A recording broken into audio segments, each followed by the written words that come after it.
আসসালামু আলাইকুম বন্ধুরা, কেমন আছেন সবাই? আশা করি ভালো আছেন।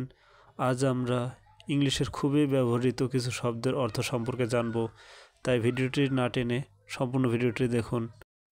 সো বন্ধুরা, চলুন আর কথা না বাড়িয়ে শব্দের অর্থগুলো জানা যাক। ডিপ অর্থ গভীর, বিজি অর্থ ব্যস্ত, কাম অর্থ শান্ত, উইক অর্থ দুর্বল, ফেয়ার অর্থ ন্যায্য, থিন অর্থ পাতলা, সিক অর্থ অসুস্থ, ট্রু অর্থ সত্য, ডার্ক অর্থ অন্ধকার।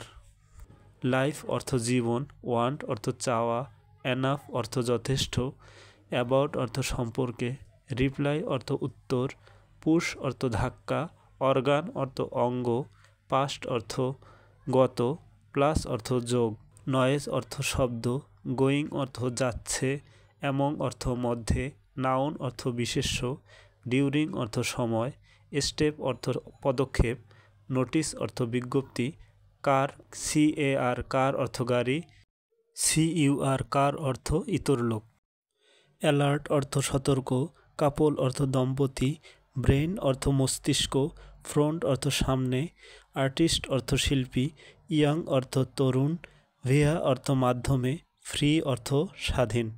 ধন্যবাদ বন্ধুরা সাথে থাকার জন্য। দেখা হবে পরবর্তী কোনো ভিডিওতে। সে পর্যন্ত ভালো থাকবেন। আল্লাহ হাফেজ।